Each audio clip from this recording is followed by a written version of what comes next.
Kamusta mga ate, kuya, beshi? Si Chari po ito mula sa The Sun, Moon, Stars, PH Tarot. Ipapaalam ko lang po na ito po ay isang general read o pangkahalatang pagbabasa at maaring hindi lahat ay magtugma sa inyong sitwasyon. I-check din nyo ang inyong Moon, Rising at Venus sign. Baka doon mas tumugma ang read para sa inyo. At kung ang mensahe ay tama sa inyo, paki-like lang po at mag-subscribe kung hindi pa ninyo ito ginagawa. Okay, mag-umpisa na po tayo.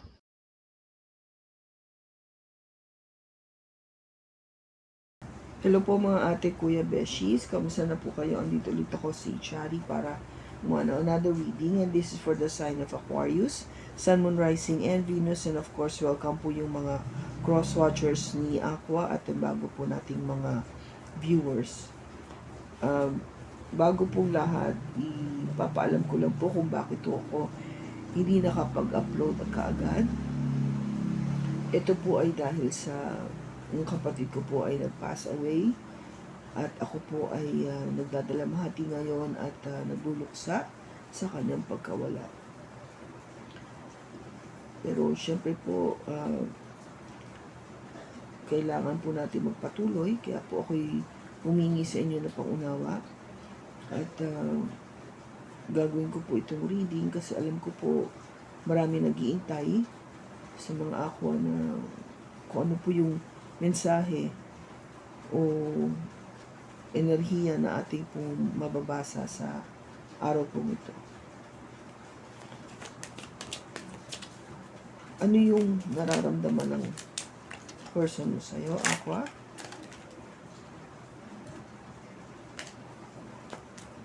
Ano yung nararamdaman ng person mo sa'yo, Aqua? The Wheel of Fortune. Okay. So, yung Wheel of Fortune dito, Aqua, is nakikita niya sa'yo na maganda yung magiging kapalaran mo. No? Parang magkakaroon ka ng good luck o good fortune.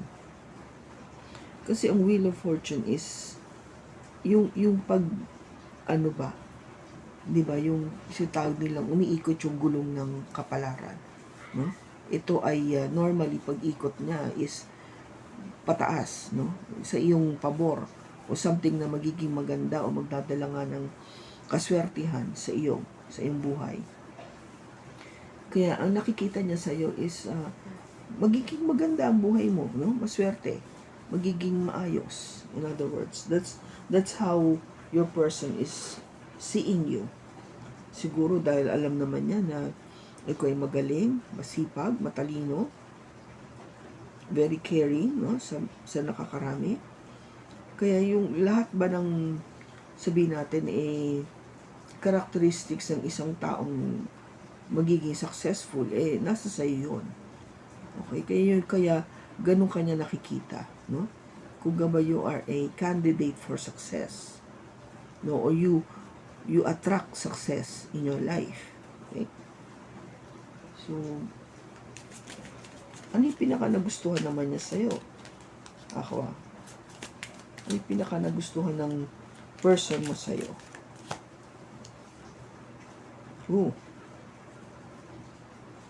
The Devil. Maybe you have this parang, how would I say, may pagka-pilyo o pilya na ugali.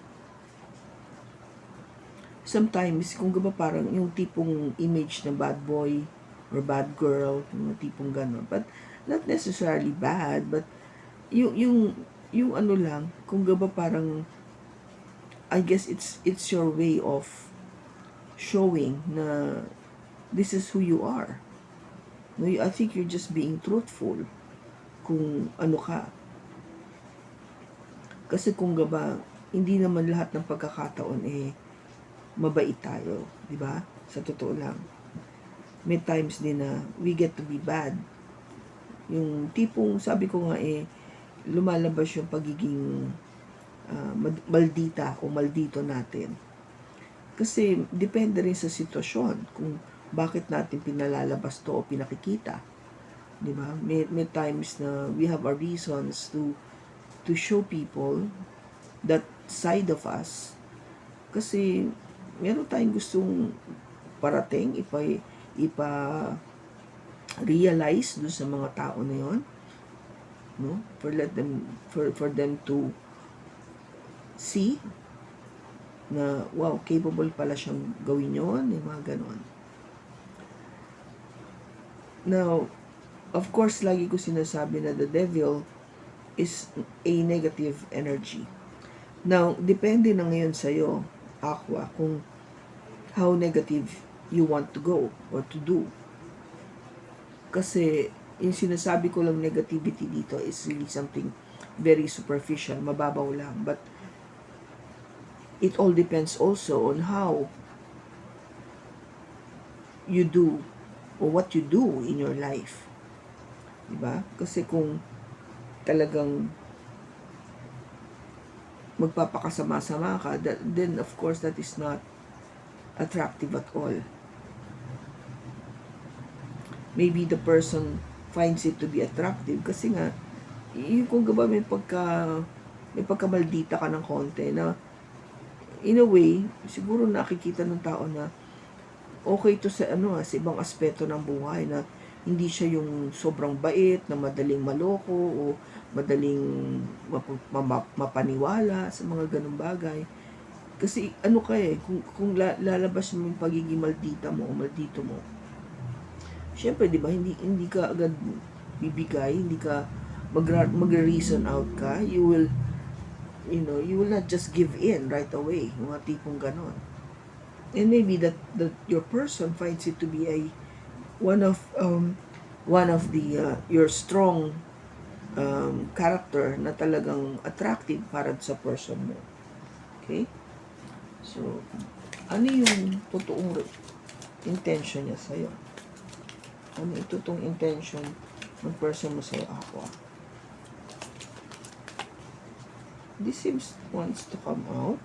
Wow, the 8 of Cups. Intention niya is medyo lumayo muna sa'yo. Maybe because you have this energy nga of the devil. But let us see kasi kung bakit siya merong intention na to go away. No? Tipong meron siyang gustong gawin muna. Kaya niya gusto umalis. Okay? Ano yung aksyon na dapat niyang gawin? Ano yung aksyon na dapat niyang gawin? Ano yung aksyon na dapat niyang gawin? The Hermit. Mag-isip. Mag-aral. Alamin muna. In other words, wag muna siya mag-decide kaagad na umalis. Pag-aralan niya muna yung dapat niyang gawin. Wag magmadali. Intindihin muna o alamin muna lahat ng bagay bago gumawa ng isang desisyon, which is yung paglabas o pag-alis. Ano yung pinaka-outcome nito?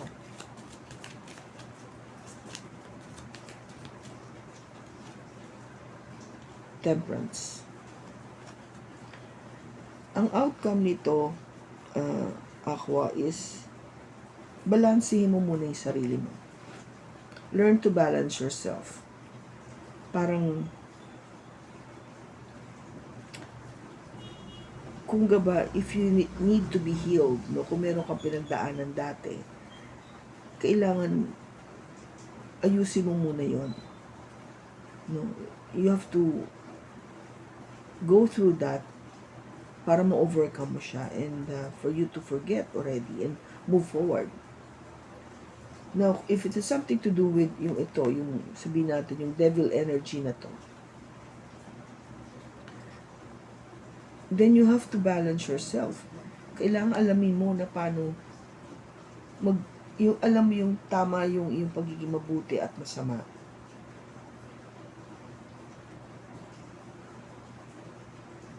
Kasi minsan, naiintindihan ko kung di ba sabi ko nga, naiintindihan ko kung bakit minsan nagiging maldito tayo or maldita. Diba? Kasi meron tayong gustong palabasin o gusto nating may paalam or diba?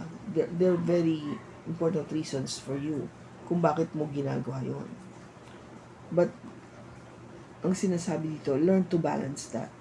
Huwag palagi sigurong ganun, no? Dapat matuto ka rin na balansehin yung iyong good side as against to your bad side. Okay? Huwag basta-basta na magagalit agad. Okay?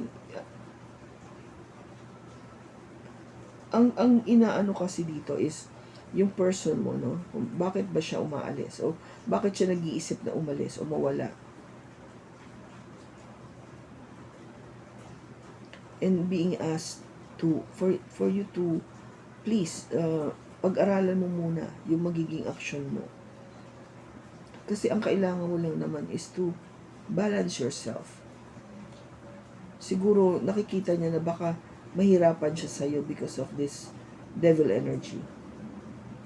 Kaya siguro sinasabi dito na the way to do it is, of course, balance yourself. No? Para magkasundo kayong dalawa. And definitely mabago yung takbo ng buhay.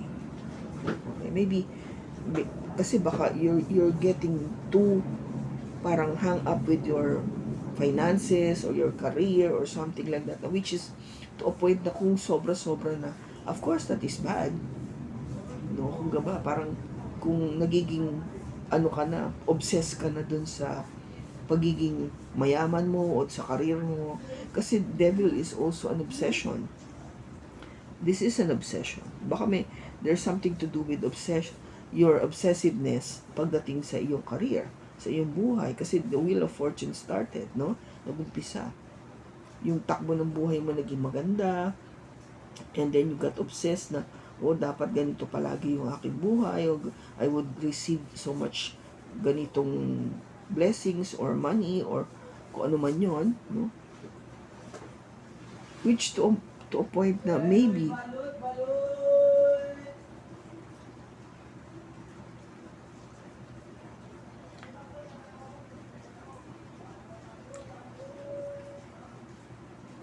to which is many or sabihin natin yung person mo naisip niya na wag na lang makipag-relationship dito, hindi ko kaya but it was being advised na hindi, sandali lang, pag-aralan mo lang, pag-isipan mo to mabuti yung decision mo to. And ang sagot kasi dyan is learn to balance your emotions, no? Because this is, ikita mo yung cup na pinopour niya is water, trying to make sure that the other cup also has the water coming from the other cup. So, di ba? I told you to balance it. Balance your emotions. Wag isa lang. O yung isa mas higit, yung isa kulang. Kailangan patas. Don't be too obsessive to whatever you're doing. Kasi hindi siya mabuti, no? Di ba sabi ko nga, everything, itong dala kasi ng energy na to is not really good. Kaya nga, as an example, I was just trying to make it as light as possible. But whatever you're getting into yourself na talagang negative o masama, stop doing it. Kasi obsession na yun Okay? You have to learn na huwag ka masyado nakatutok lang sa isang bagay na to. Learn to balance your life. Kasi hindi lang naman ito yung importante sa buhay. There's so many things that you need to look into para maging maganda yung buhay mo. Okay? So, ano pang message for Aqua?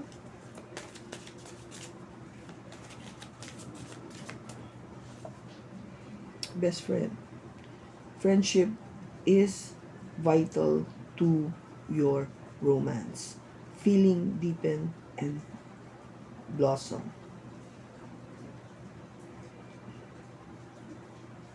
Okay? So, I guess you need to, yung person mo, no?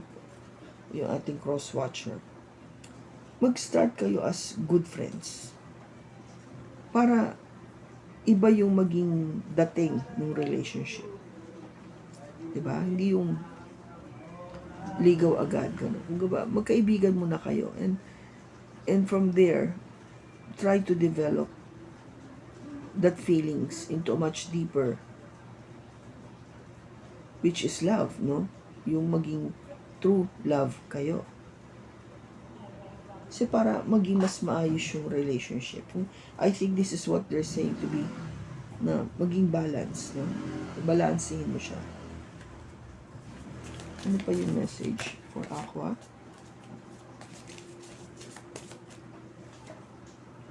Oh, 11:11. It says here, 11:11 is an important number for twin flames. It symbolizes the harmony and balance of soul counterparts. Okay. So, 11:11 kasi is talagang, ito yung pang twin flame. If in case you find yourself to be, ito yun, no? Ka-twin flame mga siya. But somehow, meron siyang pinagdadaanan na something that is not good. Yun eh. Kaya hindi pa kayo mag-meet o hindi pa kayo kasi meron siyang kailangang ayusin sa kanyang sarili. Now, ito kasi is, di ba, para maging balance kayong dalawa. Di ba? I keep saying balance. Keep saying that. 11:11 is parang the symbol to make things balance para sa inyong dalawa. You need this para maging balance kayo. It's just a number, but yung simbolo kasi nito is parehong-pareho kayo. Diba? Equal. Same. Whatever yung binigay ng isa sa kaliwa, ganun din sa kanan. So, this is how you gonna be making that connection. Kaya nga, parang tinuturo sa inyo na first, be good friends, and then once you develop that emotion, I think you will get to learn more na meron kayo talagang yung mas deep, mas malalim na meaning kung bakit naging kayong dalawa. And maybe it's something to do with being a twin flame relationship. Now, tignan natin what else yung message for Aqua.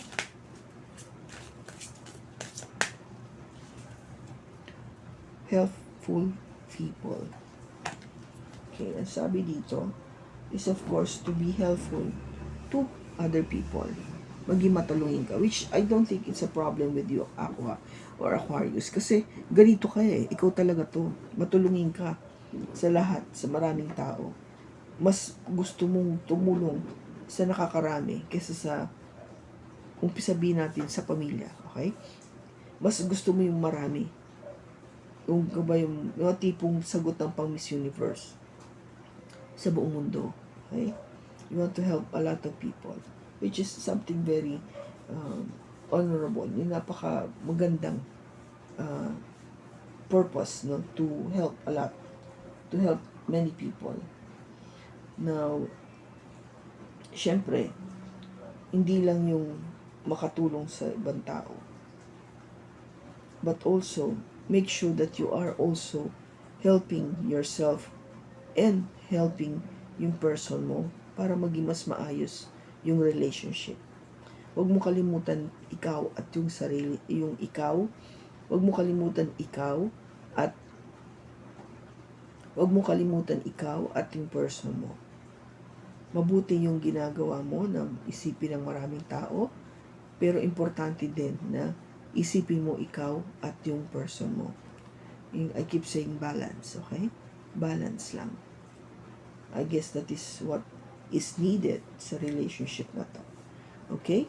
So, kung kanino mang ako itong nakuha natin na enerhiya, sana po nakatulong ito sa'yo. Maraming salamat sa pagsama mo sa akin sa pagbasa na to. Sa susunod po muli, ingat ka and God bless. Request ko lang po na magdasal po tayo ng Our Father, Hail Mary, at Glory be. Salamat po.